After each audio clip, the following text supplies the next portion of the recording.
बागेश्वर धाम सरकार के नाम से देश दुनिया में पहचान बनाने वाले पंडित धीरेन्द्र कृष्णा शास्त्री रामकथा वाचन के सिलसिले में इंदौर आए, जहां मंगलवार को उन्होंने पत्रकार वार्ता में सभी सवालों का बेबाकी से जवाब दिया। पत्रकार वार्ता के दौरान उन्होंने मामा के बुलडोजर पर दिए बयान को सही ठहराते हुए कहा कि भगवान राम हमारे पिता हैं, तो कोई हमारे पिता पर पत्थर फेंके ये हम बर्दाश्त नहीं करेंगे। उन्होंने कहा कि हम बुलडोजर रखेंगे तो तुम क्रेन रख लेना। वहीं ज्ञानवापी के प्रश्न पर उन्होंने कहा ज्ञानवापी मामले को लेकर कहा कि शिव थे, शिव है और शिव रहेंगे। जैसे अयोध्या में राम मंदिर बना, ज्ञानवापी में शिव मंदिर बनेगा। श्री सीताराम भगवान की, बागेश्वर बालाजी की, सन्यासी बाबा की। और अद्भुत नगरी है, माया नगरी भी है और धर्म नगरी भी। बहुत से रस नवरंग भरे हैं, पर अगर अध्यात्म दृष्टि से दास की कुमति अनुसार देखे, छोटी सी बुद्धि के अनुसार, छोटी सी मति अनुसार देखा जाए तो ये शिव नगरी है। यहाँ शिवत्व बहुत विराजमान है। ऊर्जा के अनुसार देखा जाए, सकारात्मक और नकारात्मक ऊर्जा अनुसार देखा जाए, ये शिवत्व नगरी है। इसमें शिवतत्व कूट कूट करके भरा है। और इंदौर दो द्वादश ज्योतिर्लिंगों से घिरा हुआ रक्षण में है। एक तरफ महाकालेश्वर, दूसरी तरफ ओमकारेश्वर। एक तरफ शिप्रा तो एक तरफ नर्मदा। हमारी दृष्टि से इंदौर बहुत धनवान है, धर्म की दृष्टि से भी और धन की दृष्टि से। बाबा साहब, आपको अचानक आध्यात्मिक की ओर क्यों ध्यान गया भरी जवानी में? वाह, अद्भुत बात बोली साहब। दास का यह जीवन परंपरानुअंतर्गत चल रहा है। हमारे दादा गुरु जी भी यही दरबार की सेवा करते थे। दादा गुरु के पूर्व में भी दास के ही वंश में, जिस वंश में शुक्ल वंश गर्ग गोत्र सरयू पारी ब्राह्मण में, तो वो भी यही कार्य करते थे। तीसरी पीढ़ी में हमारे परंपरा में कोई ना कोई एक वहाँ बागेश्वर बालाजी की सेवा में रहते हैं। तो भरी जवानी में नहीं, अबोध बालकपन में हमें ये शौक चढ़ा था। बहुत बचपना था, हमारी आयु 7 वर्ष की थी, तब हम बागेश्वर बालाजी की सेवा में लग गए थे। अब यूं कहें कि बुढ़ापा है। पहली बार ऐसा आभास कब हुआ कि आप लोगों की समस्याओं को अपने आप जानकर उनका निदान कर सकते हैं? ये आभास कब हुआ पहली बार ऐसा? बचपन में चूंकि दादा गुरु के चरणों में रहते थे, दादा गुरु का देखते रहते। दादा गुरु के पास अद्भुत कृपा थी। बागेश्वर बालाजी की सिद्धियां जो कहते हैं, अद्भुत सिद्धियां थी उनके पास में। तो बहुत से बड़े बड़े लोग, अमीर लोग, छोटे लोग आया करते थे, वो सब बैठा करते थे। दादा गुरु का अनुभव, उनके पास सेवा में रहना, जैसे ये परिवार रहता है वैसे ही हम उनके नज़दीक रहते, तो अनुभव करते थे। वो हमसे खूब हनुमान चालीसा के पाठ, बालाजी की बहुत सेवा करवाते थे। तो बचपन से ही मन में एक जिज्ञासा भी रहती थी, हम भी बालाजी की कृपा पावें, हम भी लोगों की भावनाओं को समझें, उनको मार्गदर्शन दें। तो 2010 से 12 के बीच में ऐसे अनुभव होने लगे थे। कोई सन्मुख आता था तो वो ये अपना अपना ऐसा नाम बताएंगे, ऐसी परेशानी बताएंगे, लेकिन झिझक बस वो हम बोल नहीं पाते थे, बयान नहीं कर पाते थे। और वो जब बोलता था तो मन में बड़ी गदगदता फूटती थी कि अरे ये तो हमें पहले पता था। फिर जब दादा गुरु का काशीवास हो गया था 2010 में, बड़ा मन खिन्न होने लगा था। फिर जब पूज्यपाद सदगुरु सन्यासी बाबा ने कृपा की और उन्होंने कहा कि आप अज्ञातवास की साधना करो, उस साधना के बाद फिर मार्ग ही बदल गया कि अब आपको जो है सेवा ही करनी है, जो परंपरा में चल रही है। तो 6 पापा लोग हैं, उनमें 10 भाई हम लोग हैं।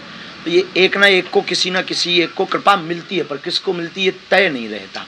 तो फिर हमारी प्रसन्नता का ठिकाना नहीं रहा कि हमें बालाजी ने सेवा के लिए चुना है। तब अवस्था हमारी रही होगी 13-14 साल। बागेश्वर धाम के कितने और स्थान हैं भारत में? बागेश्वर धाम के जैसे बहुत से स्थान हैं। कहीं एक उत्तराखंड में है वागनाथ मंदिर, जिन्हें बागनाथ कहते हैं, बागेश्वर जिले में, उत्तराखंड का एक डिस्ट्रिक्ट है।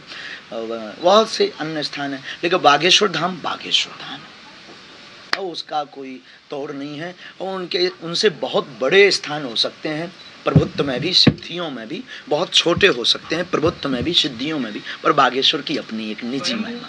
स्वयंभू महादेव हैं, स्वयंभू हनुमान जी हैं। महाराज जी, आप जो है डॉक्टर्स के लिए भी एक चैलेंज, एक चुनौती बन गए हैं कि जो मंत्र चिकित्सा आप जो एक नया आयाम लेकर आए हैं जी, उसने जो है डॉक्टर्स के सामने एक चैलेंज, एक चुनौती खड़ी कर दी है कि मंत्र चिकित्सा से भी जो है एक स्वस्थ दिशा में कदम बढ़ाए जा सकते हैं। क्या नहीं, ये साइंटिफिक रीजन से हम बोल रहे हैं कि साइंस से हम बहुत आगे नहीं हैं। साइंस को लेकर के चल रहे हैं, पर साइंस जहाँ शून्य होता है, अध्यात्म वहाँ से प्रारंभ होता है, ये तय। देखिए, सबसे बड़ी बात है, मंत्र चिकित्सा का मतलब है तपस्या को किसी विशेष माध्यम द्वारा उस शरीर में पहुंचा देना। चिकित्सा काम क्या करती है? एलोपैथी, होम्योपैथी, तो वो दवा जाती है, मेडिसिन जाती है, तो जो बैक्टीरिया होते हैं उनको नाश करती है, जो गंदे विषाणु होते हैं उनको खत्म करती, नए सेल्स, नए जो उससे लड़ने वाले विषाणु हैं उनको उत्पन्न करती। दवा यही करती है, मंत्र भी यही करता है। लेकिन गुरुजी हम लोग आजकल देखें कि जो परंपराएं हैं वो टोने टोटके और प्रयोग आधारित हो रहे हैं जी। जो मंत्र और वेद और शास्त्र हैं जी, उनके प्रति थोड़ा सा जो एक संघ की जवाबदारी है कि नई पीढ़ी को संस्कृत और वहाँ तक पहुँचाया जाए, उसकी बजाय टोने टोटके प्रयोग इनका प्रचार प्रसार ज़्यादा हो रहा है। क्या आपको लगता है कि इस विषय पर थोड़ा चिंतन मनन टोने टोटके बहुत ज़्यादा होंगे तो अंधविश्वास बहुत बढ़ेगा, अंधविश्वास बढ़ेगा तो धर्म को बहुत घाटा होगा। टोने टोटके से सबसे ऊपर है राम नाम। देखो, टोने टोटके हैं नवग्रह, नवग्रह के ऊपर है अनुग्रह। नवग्रह का मतलब नव देवता, ये टोने टोटके के अंतर्गत जो बताए जाते हैं। तो नवग्रह के ऊपर है अनुग्रह। जब नवग्रह भले ही आपके जो है विपक्ष में हो, भगवत अनुग्रह अगर आपके ऊपर है तो आपका कोई कुछ नहीं बिगाड़ सकता।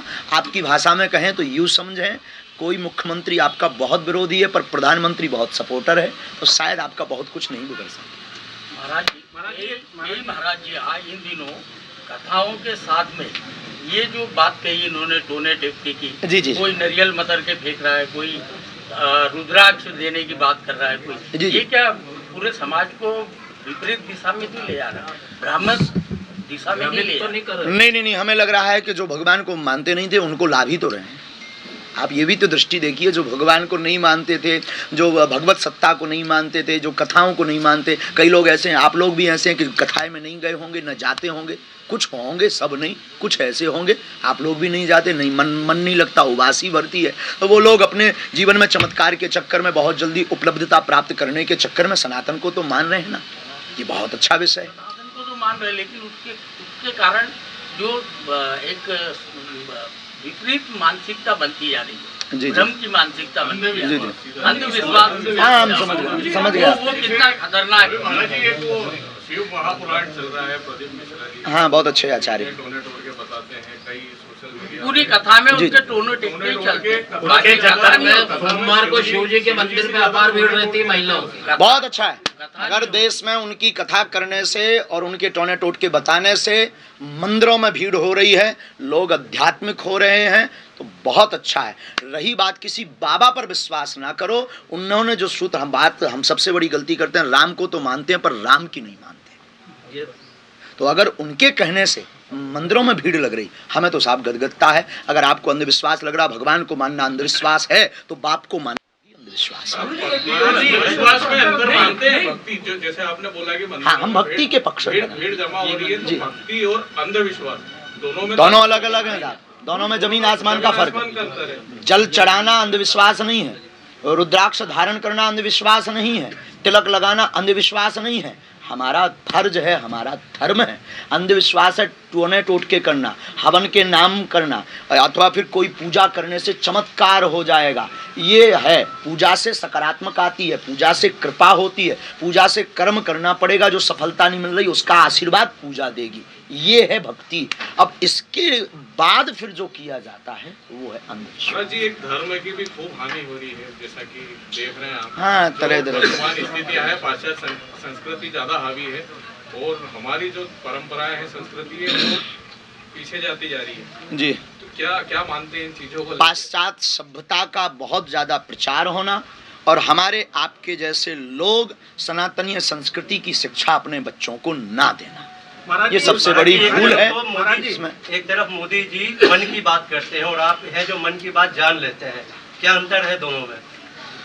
वो राजनेता हैं, ये व्यास गद्दी है। राजनीति से धर्म नहीं चलता, धर्म से राजनीति चलती है। हम अंतर्यामी नहीं हैं, हम कोई चमत्कारी बाबा नहीं हैं, हम एक साधारण से गुरु के चेला, एक साधारण से धर्म का उपदेश देने वाले एक बालक हैं। रही मन की बात जान लेना, भगवत कृपा हो तो इंसान कुछ भी कर सकता है, बस वही है। सवाल था कि आपने बताया कि आप सब ठीक है, लेकिन देश भर में अभी कोरोना की महामारी रही है ना, भीषण महंगाई है, सब चीज़ें, सारी समस्याएं, इस सब के बावजूद साधु संत इतने सारे हैं, कुछ क्यों नहीं कर पाते? जिन महापुरुषों को करना चाहिए वो कर रहे थे। बागेश्वर धाम से भी एक जो है ऑनलाइन हवन करवाया गया था, आपने किया? नहीं, आप लोग कर रहे हैं नहीं किया होगा ना, बात तो वही है ना। साधु संत तो कह रहे हैं ना कि गौ माता का पालन करो, साधु संत तो कह रहे हैं ना कि गौमूत्र का उपयोग करो, हम तो कह रहे हैं ना नित्य हवन घर पर करो, हम रोज कह रहे हैं ना राम कथा रोज पढ़ो। कोरोना था क्या, इनके ऊपर है करुणा, कोरोना और करुणा, कोरोना को नकार नहीं रहे हैं। आपदा आती है, भगवान राम के समय भी आई, भगवान कृष्ण के समय भी आई, आएगी। साधु संत हैं तो इसका मतलब ये थोड़ी कि विपत्ति नहीं आएगी। साधु संत गुरु जीवन में रहेंगे तो विपत्ति से लड़ने का बल आपके पास आएगा। गुरुजी, बिल्कुल आपने सही कहा, विपत्ति आज लगभग सभी के जीवन में है, इस बात में कोई साधुओं के खुद जीवन में भी है, जीवन में विपत्ति, लेकिन इसका जो एक दुरुपयोग होता है, क्योंकि ठीक है प्रदीप मिश्रा जी कर रहे हैं लोगों को मंदिर तक आप पहुंचाने उनको की, लेके कई क्यों हमने बैठे ऐसे हैं, बात- क्या बुराई है नहीं, उनसे? दूसरी बात कर रहे हैं, बुराई वही उनकी अच्छाई बता अंधविश्वास रहे हैं। और- लेकिन कई ऐसे बाबा भी आए, समस्याग्रस्त आदमी तो उम्मीद की तरफ दौड़ता है, जो लाल चटनी हरी चटनी भी खिला रहे थे। तो ऐसे में विपत्ति झेल रहा आदमी सही संत का चयन कैसे करेगा? बहुत सुंदर प्रश्न, बहुत सुंदर। भगवान देखो, दास निवेदन करें, हम बहुत स्पष्टवादी हैं, बुरा लगे तो क्षमा करना आप सब। स्पष्टवाद, हम ये किसी के भी विरोधी नहीं है, हम ना किसी के पक्षधर हैं।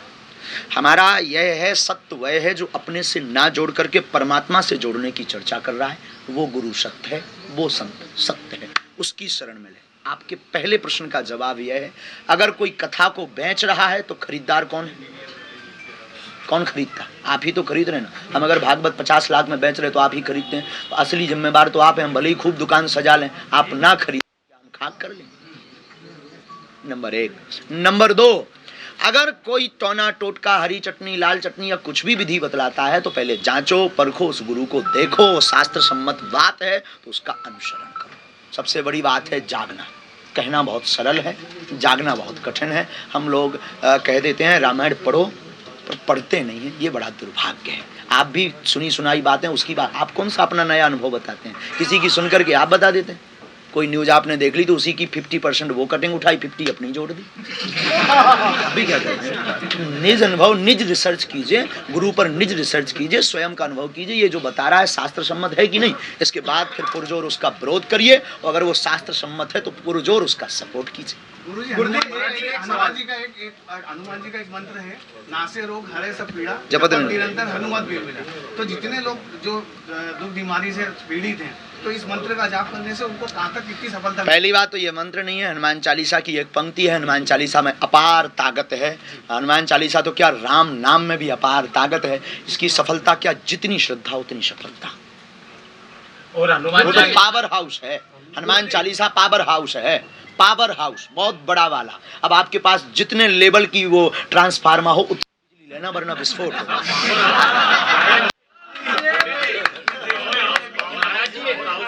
पे पावर पॉलिटिक्स हो रही है, ये लाउड स्पीकर वाला सब चल रहा है। जी जी, मानते हैं इस तरीके की हनुमान चालीसा के नाम पे राजनीति करना चाहिए?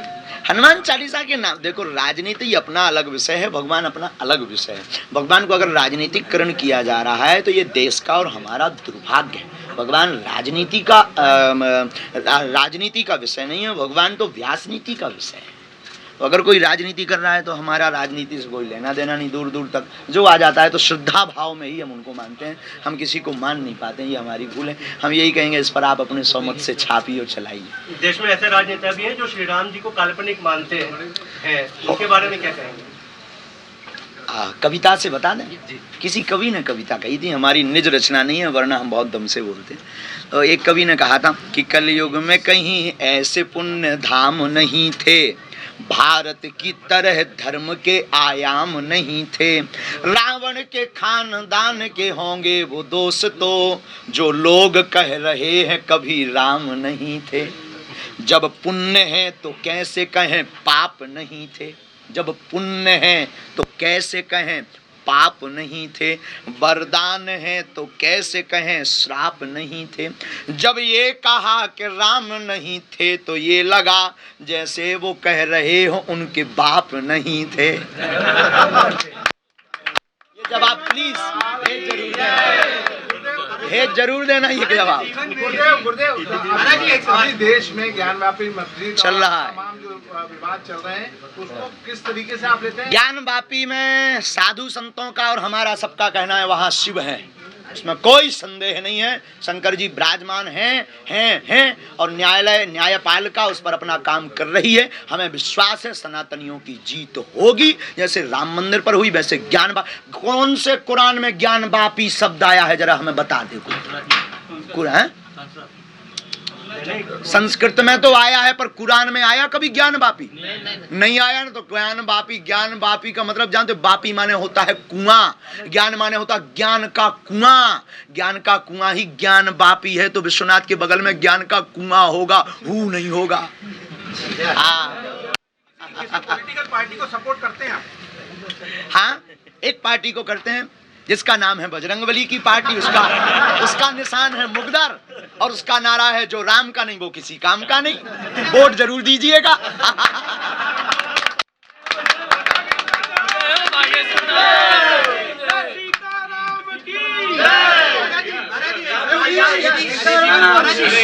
जीवन में यदि आपको एक चीज मांगने का मौका मिले देश के लिए प्रधानमंत्री नरेंद्र मोदी से, तो हाँ। क्या वो चीज होगी जो कि बागेश्वर धाम सरकार वाह वाह। प्रधानमंत्री मोदी जी से मांगेंगे? देश को मकान दें या ना दें, देश को जो है बहुत ज़्यादा रोडें सड़कें दें या ना दें, लाइट दें या ना दें, पर देश में बहुत अच्छे गुरुकुलम की व्यवस्था जरूर दे दें। गुरुकुलम मांगेंगे हम तो।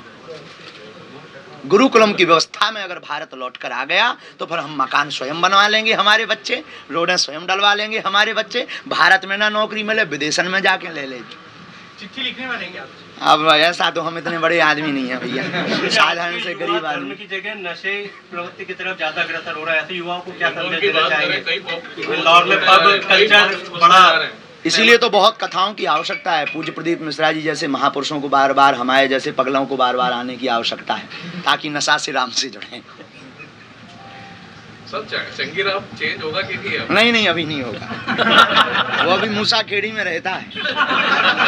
अब अभी चंगीलाल चलेगा, चंगीलाल मंगीलाल, उसका एक हमारा चेला, उसका एक भाई कल बना है उसका चेला, जिसका नाम टिल्लू गुरु। हाँ, तो वो लंदन के लिए तैयार हो रहा है। हम बहुत नालायक आदमी है, ज्ञान नहीं है भैया, ऐसे ही है जो हम यहाँ मिले।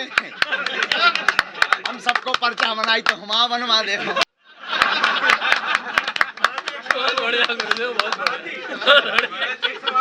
राहुल गांधी की अर्जी कभी स्वीकार हो पाएगी? आप टोकन नंबर डालिए, सबकी होगी, केवल उनकी क्या, भारत का क्या। अबे तो हम लंदन में भी जा रहे हैं। लंदन में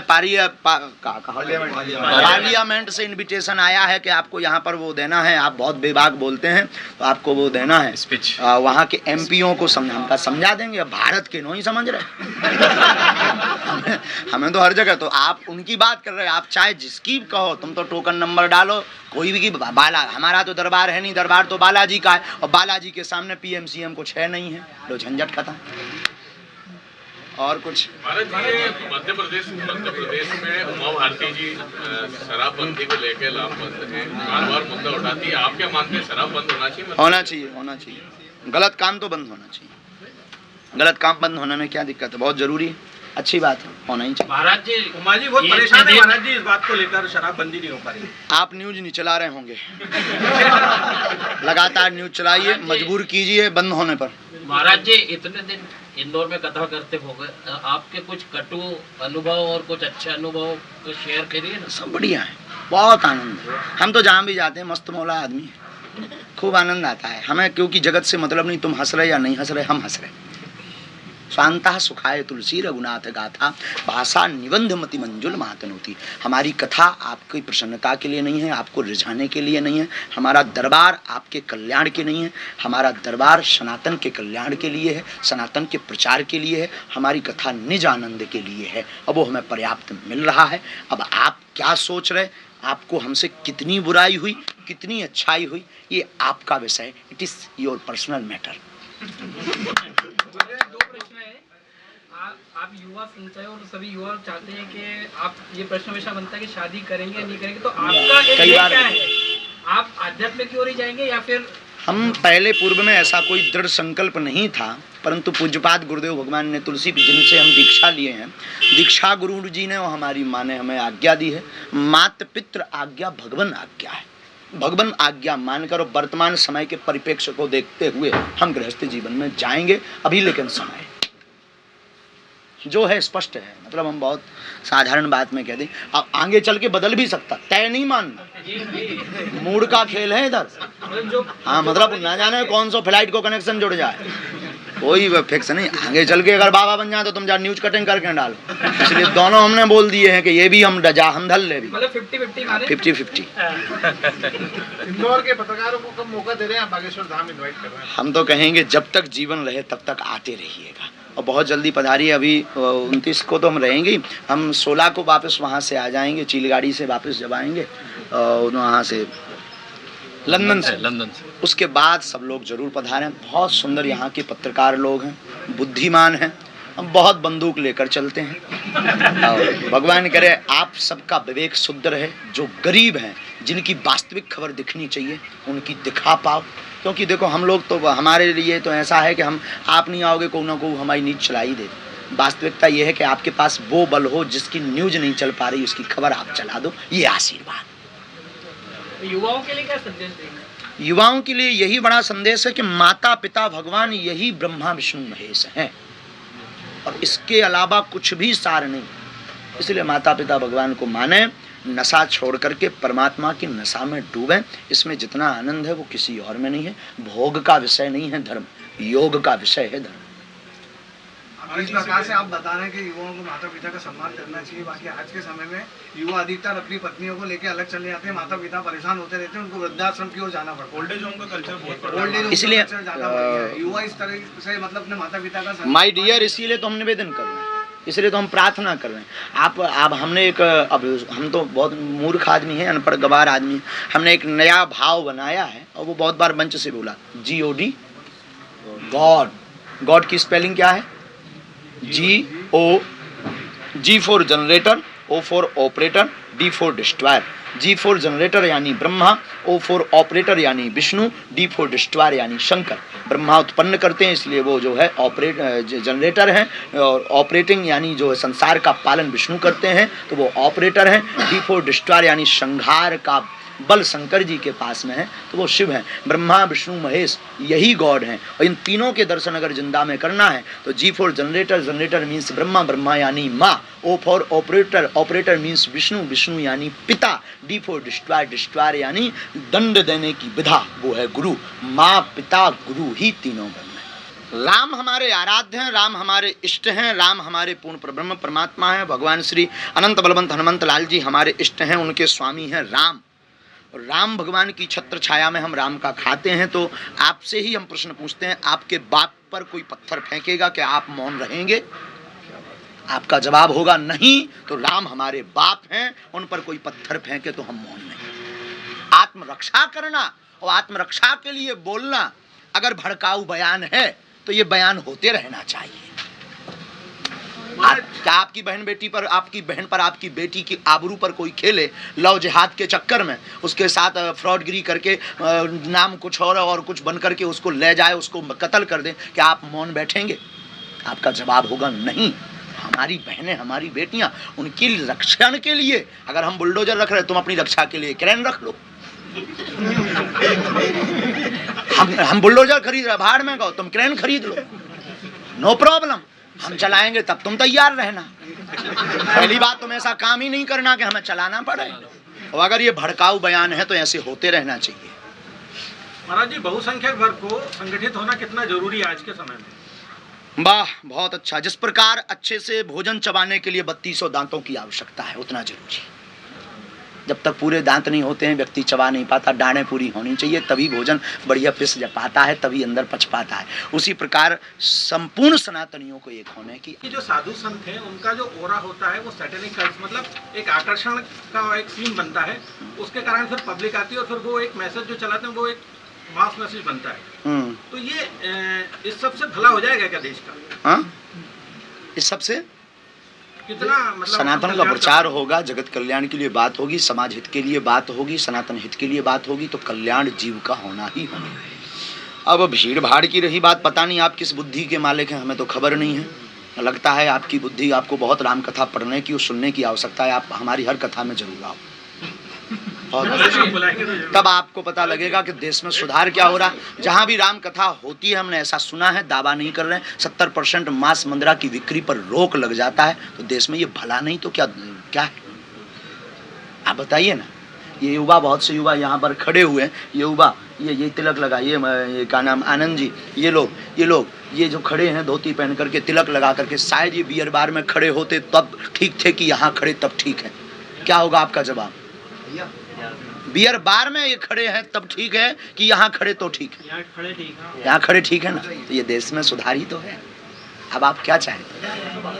सर जी, बागेश्वर धाम में जैसे आप बुलाते हैं, दरबार लगता है, कई लोग छूट जाते हैं, कुछ का ही नंबर आता है, तो कुछ ऐसी व्यवस्था नहीं हो सकती कि सबका निराकरण? देश में सबको हैरानी है, कोई राजा हो कोई प्रजा हो, देश में सबको हैरानी है। चमत्कार दिखाने का या अर्जी लगाने का हमारा मतलब ये नहीं है कि हम लोगों को धाम से या अपने से जोड़ना चाहते हैं। हमारा ध्येय सिर्फ इतना है कि तुम राम नाम से जोड़ो, इसीलिए दरबार लगाते हैं। तो बाकी लोगों को हम मंच से बोलते ही हैं कि आप सब हमारे चक्कर में ना पड़ो, बागेश्वर बालाजी के चक्कर में पड़ो। अब उसके लिए तो सामूहिक अर्जी और भभूति ही एक उपाय है, क्योंकि हम भी अब बहुत दिन न रात हो जाता है बोलते, खा पी नहीं पाते, सो नहीं पाते। शरीर की एक अपनी अवस्था है, क्षमता है, शरीर से बाहर मेहनत करेंगे वो जवाब जल्दी देने लगेगा, और अब देने ही लगा है जवाब। तो अब ऐसी तो कोई अभी व्यवस्था, कोशिश भर तो हम गली चलते हुए भी अर्जी लगा रही, गाड़ी पे बैठे हों, ट्रेन पे बैठे हों, कौन फंस जाए माए उनको भलो हो जाए, हमारा तो हो ही रहा। महाराज श्री एक सवाल है, हाँ सुनने जरूर सब पत्रकार आए, आप जरूर आइए सर प्लीज। सबको सीताराम।